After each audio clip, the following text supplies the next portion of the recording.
Hello everyone, কেমন আছো তোমরা সবাই? আশা করছি খুব ভালো আছো। তো আমরাও ভালো আছি। নতুন একটা ব্লগে অনেক অনেক স্বাগত, অনেক অনেক ভালোবাসা। আজ চলে এসেছে দাদু, মানে শাখা পরবো দেখে। কিছুদিন আগে আমার শাখাটা বেড়ে গিয়েছিল, তবে পড়াই হচ্ছিল না টাকার অভাবে। যেহেতু আমরা কিন্তু মধ্যবিত্ত ফ্যামিলিতে অনেক চিন্তা ভাবনা করে একটা জিনিস যদি নেই তাহলে আমাদের নিতে হয়।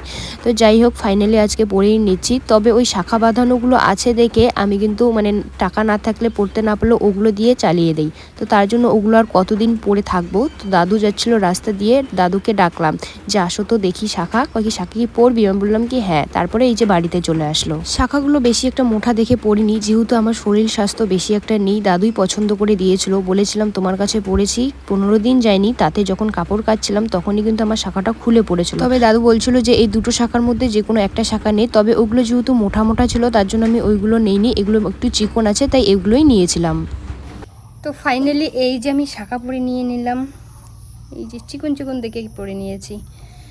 তো অনেক দিন আগে আর কি শাখাটা বেড়ে গিয়েছিল, তো নেওয়া হচ্ছে না করে দাদু দেখি এইদিকে যাচ্ছিল, তো দেখে নিয়ে আসলাম। নিয়ে এসে এই যেগুলো পরে নিয়ে নিলাম।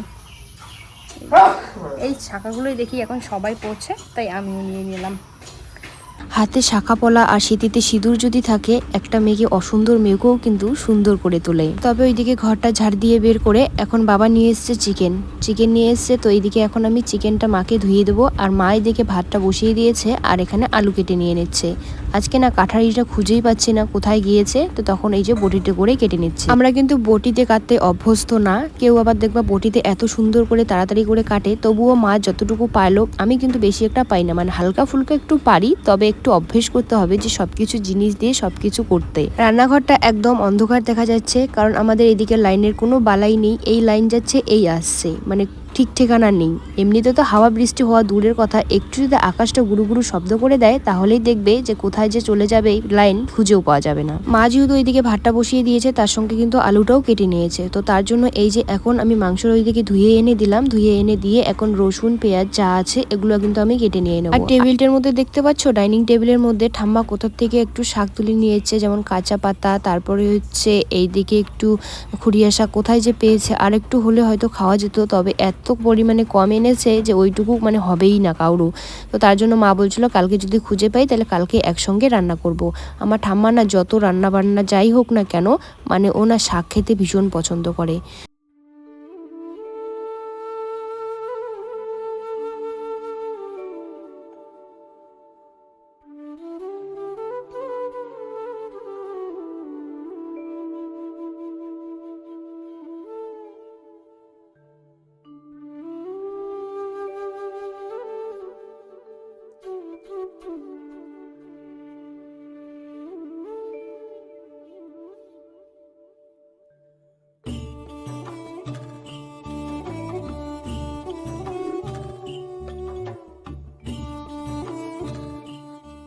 চলো তোমাদেরকে দেখাচ্ছি যে কি কি রান্না হয়েছে আমাদের। তো এখানে হচ্ছে এই যে ভাত, আর এখানে ওই যে মামামের জন্য ঝাল ছাড়া, ও ঝাল খেতে পায় না, তার জন্য এখানে নামিয়ে রেখেছি চিকেন। আর এখানে এই যে চিকেন আমাদের জন্য লঙ্কা দিয়ে।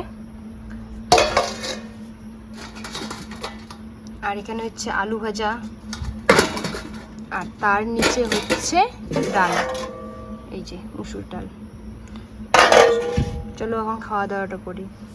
রান্নাঘরে রান্নাবান্না সেরে নিয়ে আমরা কিন্তু ভাত থেকে সবজি এই ঘরে নিয়ে এসে সবাই মিলে ফ্যানের তলায় বসে খাই। যা পরিমাণে গরম দিয়েছে, এত গরমে রান্না বাড়া, তার মধ্যে কাজ সেরে যদি ওইখানে খাওয়া হয় তবে খাওয়াটা একদম শান্তিই লাগে না। তার জন্য এই ফ্যানের তলায় বসেই খাই।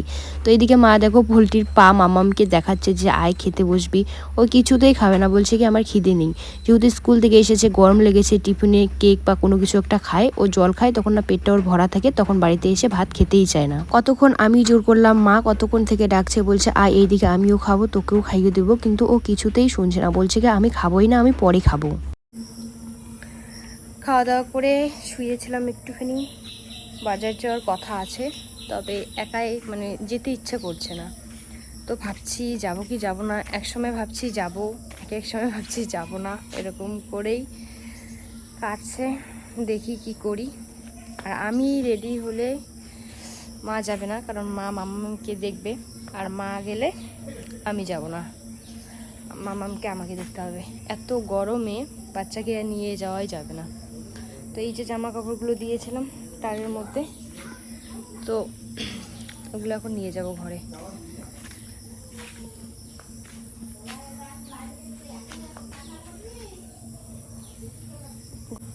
তো এই যে কাপড়গুলো এখন নিয়ে যাই ঘরের মধ্যে, ভাঁজ করে রাখবো। আর আমাদের বাড়ি ছাগল ছানা, এই যে দেখো সারাটা দিন খেতেই থাকে, মানে সারা দিন ও খাবে। তো চলো ওগুলো ঘরের মধ্যে নিয়ে যাই।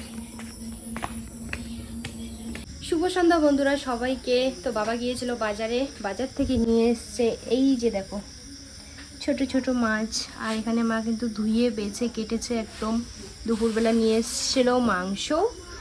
তো দুপুরবেলা তো মাছ নিয়ে আসেনি, এখানে মাছ নাকি শেষ হয়ে গিয়েছে, বড় মাছ কাটবে না, তার জন্য এই যে ঠাম্মার জন্য এখন রাত্রিবেলা নিয়ে এসছে। ঠাম্মার জন্য বলতে সবার জন্য, যেহেতু আমাদের চিকেন আছে আমরা চিকেন দিয়ে খাবো, আর ঠাম্মা খাবে মাছ দিয়ে, তার জন্য ছোট ছোট এই মাছগুলো নিয়ে এসেছে। এখানে চোপড়া মাছ আছে, ডারিকা মাছ আছে। তো মা দেখো এদিকে এই যে উনুন ধরিয়ে নিয়েছে, আর এখন শুধু মাছটাই ভেজে নেবে, দুপুরে তো সবজি আছেই। মা ওইদিকে উনুনটা জ্বালিয়ে দিল, আমি বললাম কি দাও তাহলে আমি ভেজে নিয়ে নিই। তো তার জন্য এই যে কড়াই বসিয়ে দিয়েছি, এখন তেলটাও দিয়ে দিলাম। দুপুরের তো ভাত থেকে সবজি যা আছে সব কিছুই আছে, আমরা চিকেন দিয়ে খাবো। আর ঠাম্মা শুধু ঠাম্মার জন্য মাছ এনেছে, তো মাছ দিয়ে ঠাম্মা শুধু খাবে। ঠাম্মা চিকেন খায় না, আর আজকে যখন চিকেন আনছিল তখন মাছ নাকি শেষ হয়ে গিয়েছিল, মানে বড় বড় মাছ আছে, শুধু একজনের জন্য মাছ কাটবে না। আমাদের এখানে পাশেই ছোট্ট একটা দোকান আছে, তো এর জন্য এরকমটা হয়, আর নাহলে একদম বাজারে যেতে হয়। আর যেহেতু সোমবার ছিল তো বাজার ছিল আমাদের হাট, তো হাটে গিয়েছে, হাট থেকে এই যে মাছ নিয়ে এসছে, পোনা ছোট ছোট মাছগুলো।